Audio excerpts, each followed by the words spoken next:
Yes, folks, it's Tales from the Jails with John G. Sutton. I'm going to talk today about the National Front and in strange ways. I've mentioned this before, but the National Front were a force in the late 70s, early 80s at Strangeways. And believe this or not, they had a library for people who were members of the National Front. Quite a lot of the staff joined. And this library was ridiculous. I had a look round the books, and they had things like books about Holocaust denial and how Hitler was really a hero of the... It was just utter madness. The idiotic stuff they were reading about racial purity, and they had like these little lapel badges, and I saw one guy with a lapel badge for the National Front, which was like a badge when it was a curled flag, a curled Union Jack. One member of the inmates went up to him and said, "Well, what's this you're wearing on your jacket?" He said, "It's the NF." He said, "And what does the NF stand for?" He says, "Not fucking interested." Seriously, he did. Some of the staff were far from polite. Unlike today, where you've got hostesses, they're polite, aren't they? I'll tune your television in for you and all that. I'm surprised they haven't got prison radio stations, you know. Welcome to Rock FM Strangeways. That kind of thing, you know, where they have inmates as disc jockeys. It's coming, it'll come, folks, I'm telling you.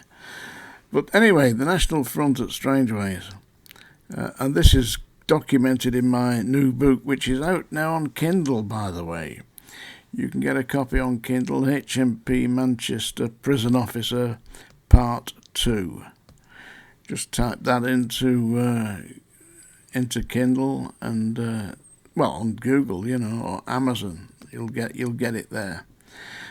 Amazon on books, HMP Manchester Prison Officer Part 2. And in there it details the account of when I went to a National Front meeting. I did go. I had no intention of joining the maniacs. But I was called by the deputy leader of the Labour Party, a man called Eric Heffer, who was representing Liverpool Walton. That was his ward. But he was also the deputy leader of the Labour Party, and he was doing some investigations into the National Front movement in the prison service, and called me and asked would I do some research and help him submit a report on what the National Front were up to in the prisons. So I agreed I would do that, and I went to the chairman of the National Front, the leader of the National Front for the North West.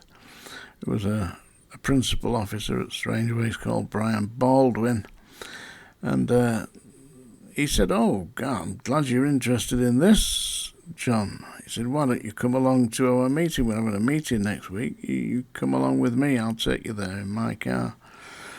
So, extremely nice of you, you know. I said, "But if you tell me where it is, you know." Anyway, he said, "You must come along." So I went along. And it was Brian Baldwin started off talking about this, and we're going to have a demonstration in the middle of Manchester. He said, "We're having a committee meeting at the end of this to decide how it's going to go, and you'll be informed in due course, you know." So this is before the internet. This is long before that. Anyway, he said, "I'd now like to introduce the guest speaker. Mr. Will you please welcome Mr. David Duke, the Grand Wizard of the Ku Klux Klan." Seriously, they'd flown this guy over from America to do a series of talks to the National Front.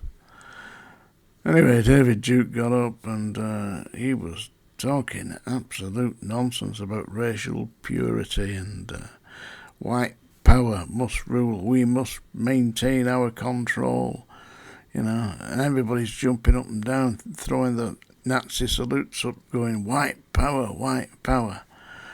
Well, some of them were pissed, The one big fat bastard in front of me jumped up, shouted white power, missed the chair when he tried to sit down and fell on the floor.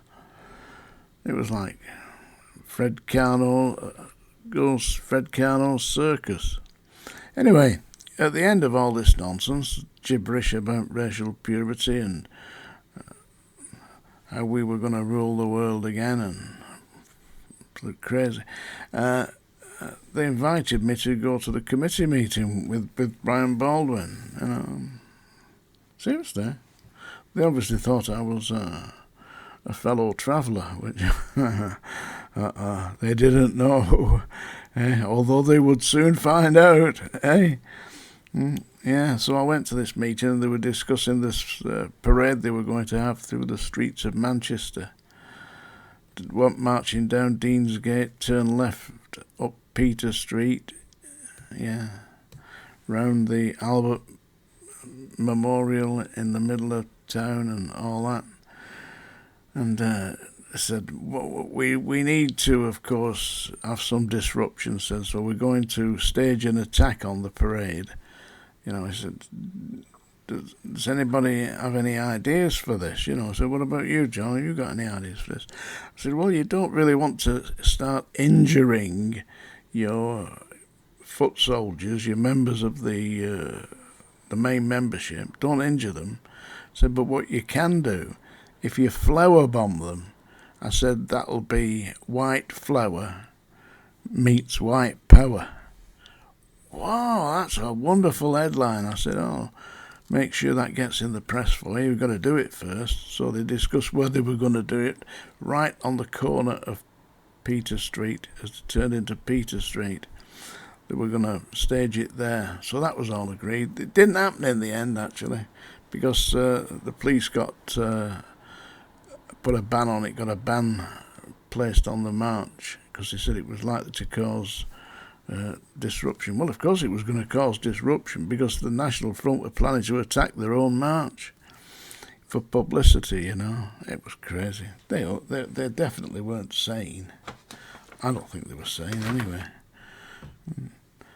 So and basically the National Front, in strange ways, the bloody governor was all for it. He seemed to quite like that. The idea of the National Front. I couldn't quite fathom it myself. I mean, he was a gentleman, Norman Brown, really, but he obviously shared some strange right-wing views. It was only when the Home Office put a ban on wearing the insignia that all this disappeared. I left shortly after that. I got them in all the papers, though. The Jewish Gazette and all that. Sent it to Eric Effer. Brian Baldwin came to me and said, "You're a right bastard, you." He said, "Have you seen what's in the paper today?" It was in the Daily Star. A double-page feature about Strangeways and the National Front. And I'd supplied them with a picture of Brian Baldwin. And his picture was in the paper. He went bloody wild, I tell you. What can they do?